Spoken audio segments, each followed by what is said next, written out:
পুরো সমুদ্রের মতো ঢেউ খাচ্ছে জল। দেখতেই পাচ্ছ জল পুরো সমুদ্রের ঢেউ খাওয়ার মতো জলগুলো ঢেউ খাচ্ছে।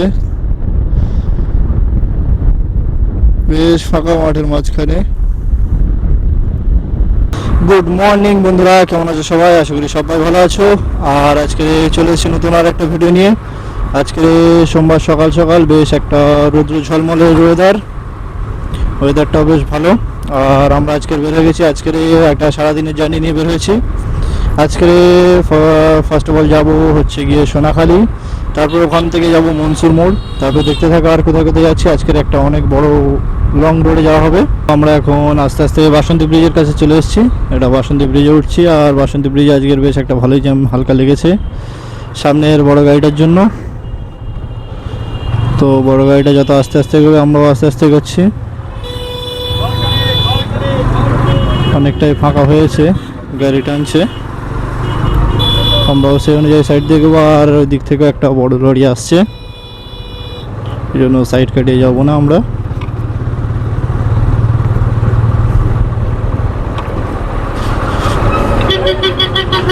লরি পাস হয়ে গিয়েছে, এবার আমরা সাইড কাটিয়ে যাওয়ার চেষ্টা করব। আর এটা হচ্ছে বাসন্তী ব্রিজ। এখন আমরা আপাতত গাড়িটা সাইড কাটিয়ে চলে যাচ্ছি। এখান থেকে একটু বাঁ দিকে ঢুকে যাবো, সোনাখালি বাজারের দিকে যাব। মেন বাজারটার ভিতরে ঢুকবো আজকের। অন্যান্য সময় মেন রোড দিয়ে চলে যাওয়া হয়, আজকের ভিতরে একটু কাজ আছে, কাজটা সেরে নেবো ফার্স্টে, তারপরে বেরোবো। আবার পুনরায় মেন রোডে উঠে গিয়েছি। এবার আমরা এখান থেকে সোনাখালি বাজার পার হয়ে চলে যাব। দেখতেই পাচ্ছ যে সোমবার বলে সোনাখালি বাজার পুরো বন্ধ। সোমবার সোনাখালি বাজার প্রায় বন্ধই থাকে, আর সেই জন্যই আমরা সামনে যাচ্ছি। বাজার বন্ধ হলেও কী হয়েছে, গাড়ির চাপটা বেশ ভালোই আছে। দেখতেই পাচ্ছ টোটোর অবস্থা পুরো পাইলট হয়ে গেছে, যেখান সেখান থেকে ঘুরিয়ে নিচ্ছে। চলে এসেছি সোনাখালি চৌমাথায়। এখান থেকে এবার বাম দিকে ঢুকে যাব। বাম দিকে ঢুকে আমরা একটু যাব মনসুর মোড়ের দিকে, ওখানটায় ছোটোখাটো কাজ আছে। তো আমরা মনসুর মোড়ে যাওয়ার রাস্তায় আপাতত ঢুকে গিয়েছি। আমরা মনসুর মোড়ে এখানটায় চলে এসেছি, এখানটায় অল্প কাজ আছে, তো কাজটা সেরে নিয়ে আবার বেরোবো। মোড়ে কাজ কমপ্লিট করে বের হয়ে গিয়েছি। এবার এখান থেকে আমরা সোজা ভিতরের রাস্তা দিয়ে উঠবো মেন রোডে। তো তোমরা গ্রামের দৃশ্য দেখতে থাকো। আর এই হচ্ছে পুকুর, পুকুরের পাশে বেশ সব সারিবদ্ধভাবে পোলট্রি ফার্ম করা আছে, দেখতে পাচ্ছ।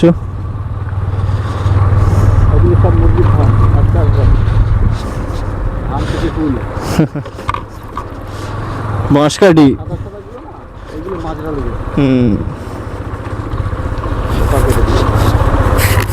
গ্রামের ভিতর দিয়ে রাস্তা দিয়ে যাওয়ার বেশ মজাটাই আলাদা। বেশ গাছের ছাওয়াই ছাওয়াই যাওয়া যায়, আর ঠান্ডা প্রকৃতির হাওয়া খেতে খেতে যাওয়া হচ্ছে। এই রাস্তাটা একটু খারাপ আছে, বাট আবার এই রাস্তা একটা ভালো চলে এসছে। রাস্তাটা ভালো হলেও কী হয়েছে, মাঝে মাঝে বাম্পার, এখন বাম্পারগুলো ভাঙা হয়নি। বেশ রাস্তার দুই পাড়ে ফুল গাছ। বেশ সামনে একটা হরিনামের দল, আজকের অক্ষয় তৃতীয়ার দিনে সব হরিনামের দল বেরিয়েছে। আস্তে আস্তে একটা বেশ ভালো জিনিস দেখতে পেলাম। দেখতেই পাচ্ছ গোয়াল ঘরে এসি। আরে কেনা কে চাতে হো? তোমরা যদি বা ভাবতে পারো গ্রাম অনেকটা পিছিয়ে আছে, কিন্তু না, এখন মানুষ নয় গোয়াল ঘরে এসি থাকে। লোকে যে বলে সুন্দরবনে জলের অভাব, এটা ভুল। এই টকটকে গরমের সময় রাস্তায় দেখছো কি সুন্দর জল জমে আছে। এটা গ্রাম অঞ্চলে বেশি দেখা যায়, দেখতেই পাচ্ছ। এখন পুরো খড়খড়ে রোদ, তার মধ্যে রাস্তায় জল। আমরা আপাতত মেন রোডের ধারে চলে এসেছি, তো সাবধানের সাথে মেন রোডে উঠে গিয়েছি। এবার এখান থেকেই আমরা যাব উত্তর মেঘামবেড়িয়া হয়ে, ওই সাইডটায় যাওয়ার চেষ্টা করব, ওই দিকটায় যাব। তো দেখতেই পাচ্ছ এখন পুরো ভরা দুপুরে রাস্তাঘাট একদম পুরো ফাঁকা, অত যানজটের কোলাহল নেই। কোনটা বলেছিলাম আজকের একটু উত্তর মেঘামবেড়িয়ার ওই রাস্তা দিয়ে যাব, ওই জন্য আমরা রাস্তার ডান দিক নিয়ে নিয়েছি। ডান দিকের এই রাস্তাটা দিয়ে ঢুকে যাব। আর এই দেখতেই পাচ্ছ বড় গাড়ি ঢোকা নিষিদ্ধ করার জন্য একদম রাস্তার মাঝখানে একটা লোহার পিলিয়ার গেঁথে দেওয়া হয়েছে। দেখতেই পাচ্ছ রাস্তাঘাট পুরো ফাঁকা। দিন বাদে এই রাস্তায় ঢুকলাম। এই ভোল্টার বেশ এখান দিয়ে যাতায়াত হতো, এখন ভোল্টার কাজ আপাতত সম্পন্ন করেছে, এই জন্য তার উপর দিয়ে যাওয়া যাচ্ছে। আর এই রাস্তার একটা বেশ ভালো বিশেষত্ব আছে, এই রাস্তা দিয়ে প্রায় পুরো রাস্তাটাই অনেকটাই রাস্তা পুরো তাল গাছের সারি, তাল গাছ আর খেজুর গাছের সারি, বেশিরভাগটা তাল গাছেরই সারি। দেখতেই পাচ্ছ শুধু রাস্তার দুদিকে তাল গাছের সারি। এই সবাই তাল গাছ তলায় বসে বিশ্রাম নিচ্ছে, ধান কাটা হবে। ধান এখন সব পেকে পরিপুক্ত হয়ে গিয়েছে, বা ধান কাটা হবে। তো মাঠের যতদূর চোখ যাচ্ছে শুধু ধান ক্ষেত আর ধান ক্ষেত, প্রায় সব ধান পেকেই গিয়েছে। এই দিকে একদম একই অবস্থা, আর সপ্তাহখানিকের মধ্যে প্রায় সব মাঠ ফাঁকা হয়ে যাবে, ধান কাটা হয়ে যাবে। কারণ এখন আর হাতে কেউ ধান কাটে না, সব এখন হারভেস্টার মেশিন চলে এসেছে, তার দ্বারাই ধান কাটা হয়। তো এইসব ধান কাটতে পাকতে হয়তো আর 1 সপ্তাহ মতো লাগবে, আর কাটতে আর 1 সপ্তাহের মধ্যে 10 দিনের মধ্যে পুরো সব ফাঁকা হয়ে যাবে। আর দেখতেই পাচ্ছ উত্তর মোকামবিলের মধ্যে আমরা এখন আপাতত ঢুকে গিয়েছি। আর যেতে যেতে বেশ একটা আখের রসশালা দেখতে পেলাম, তো ফার্স্টে চলো একটু আখের রস খেয়ে নেওয়া যাক, তারপরে আবার যাওয়া হবে। আখের রস খেয়ে আমরা আপাতত বের হয়ে গিয়েছি। আর সামনেই দেখতে পাচ্ছ একদম লম্বা রাস্তা, পুরো ধুধু করছে, মাঠের মাঝখান দিয়ে রাস্তা। রাস্তার পরে আবার কিছুটা বেশ খারাপ রাস্তায় পৌঁছে গেলাম। জানি না এটা কতটা বেশ খারাপ রাস্তা আছে, মনে হচ্ছে ভালোটাই আছে, অনেকটা দূরে আছে খারাপ রাস্তা। এইভাবেই একটু সাবধানে যেতে হচ্ছে, রাস্তায় পাথর সব উঁচু উঁচু হয়ে চেয়ে আছে, এবার শুধু পড়লেই হয়েছে। পর্যন্ত শেষ, এবার আমরা ভালো রাস্তায় উঠে যাব।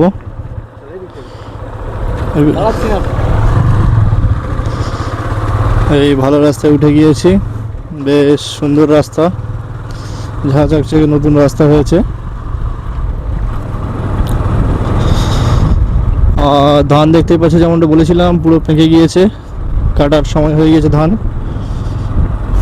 আর এগুলো চাষ না করে পুরো জঙ্গল হয়ে গিয়েছে, এই জন্য ফাঁকা মাঠ ফেলে রাখা উচিত না একদম। আর এখানে ঢেঁড়স চাষ হয়েছে, বেশ ফুল হয়েছে। যেখানে চাষ হয়েছে মাঠটা বেশ সুন্দর আছে, আর যেগুলো চাষ হয়নি দেখতেই পাচ্ছ পুরো জঙ্গল হয়ে আছে, এই জন্য জায়গা ফেলে রেখে লাভ নেই। কিছু না কিছু চাষ করো, অবশ্যই কিছু উঠে আসবে, নাহলে এরকম জঙ্গল হয়ে যাবে দিন দিন বাদে। ওল বা কচু লাগাবে বলে সব ভাতি করা শুরু করে দিয়েছে, সবাই সব চাষে মোটামুটি কম বেশি করে লেগে আছে। আমরা আস্তে আস্তে খিরিসখালি বাজারে প্রায় চলে এসেছি, এটা কলা হাজরা বাজার খিরিসখালির মধ্যেই। আর এখান থেকে আমরা আবার বাম দিকে চলে যাব। দেখতেই পাচ্ছ পাকা রাস্তার অবসান ঘটিয়ে আবার ঢালাই রাস্তা। আর রাস্তার মধ্যে দেখছো রাজহাঁস, সব বাচ্চা বাচ্চা রাজহাঁস, এগুলো বড় হলে ঠিক এরকম হয়। আপাতত কলা হাজরা থেকে বের হয়ে গিয়েছি, এবার সোজা যাব আমরা কোটরাখালির দিকে।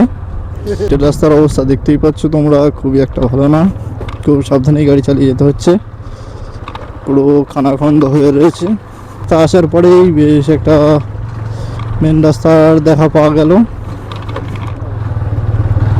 এটা হলো কোটরাখালি যাওয়ার মেন রোড। এখান থেকেই আমরা এবার সোজা যাব। বেশ অনেকক্ষণ পরেই একটা সুন্দর রাস্তা পাওয়া গেল, সুন্দর রাস্তা দিয়ে আস্তে আস্তে আমরা আবার উঠে পড়েছি একটা নদী বাঁধের রাস্তায়। দেখতেই পাচ্ছ ডান দিকে নদী আর বাম দিকে জনবসতি। এখন দুপুরবেলা জোয়ারের সময়, ওই জন্য জোয়ারের জল অনেকটাই উঠে গিয়েছে নদীতে।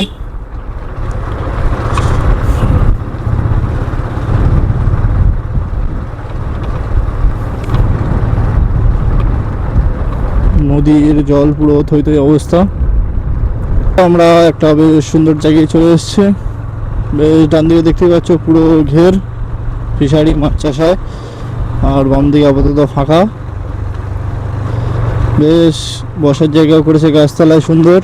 আর বেশ জল ঢেউ খাচ্ছে সমুদ্রের ঢেউর মতো। আমরা এবার আস্তে আস্তে ডান দিকে ঢুকে যাব, দেখতেই পাচ্ছ কি পরিমাণে জল বেরোচ্ছে।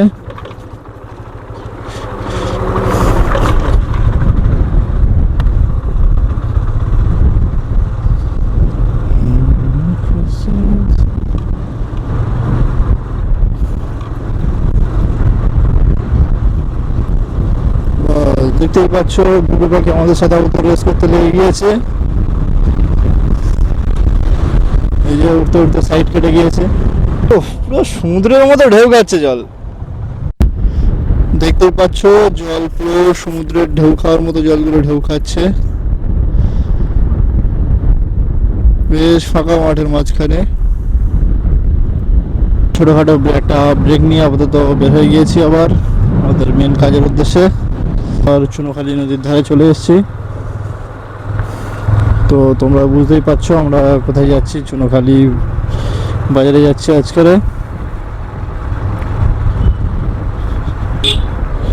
আর দেখতেই পাচ্ছ সব খাটিয়ে আনছে মাথায় করে, কি পরিমাণে বেড়ে গিয়েছে। এখন দুপুরবেলা পুরো জোয়ারের টাইম। এটা হচ্ছে চুনোখালী বাজারে ঢোকার শর্টকাট রাস্তা। ওই রাস্তাটা দিয়ে গেলে অনেকটা ঘুরে যেতে হয়, ওই জন্য আমরা যখন যাই এই রাস্তাটা দিয়ে যাই, অনেকটাই শর্টকাট পুরো। এটা একদম চুনোখালী বাজারে ঢোকার আগের ব্রিজটার মুখেই ওঠে, অনেকটা শর্টকাটই হয় এটা। এই ব্রিজটা দেখে অবশ্যই বুঝতে পারছো যে এটা চুনোখালী ব্রিজে আমরা চলে এসেছি, সামনে চুনোখালী বাজার। তো আজকে ভিডিওটা আর বেশি বড় করবো না, আজকের এই বাজার পর্যন্তই আমরা থাকবো। তো তোমরা যারা যারা ইউটিউব থেকে দেখছো অবশ্যই চ্যানেলটিকে সাবস্ক্রাইব করে দিয়ে যাবে, এবং যারা ফেসবুক থেকে দেখছো অবশ্যই পেজটিকে ফলো করে দিয়ে যাবে। তো টাটা, আবার দেখা হচ্ছে নতুন করে একটা ভিডিও নতুন জায়গায় নিয়ে।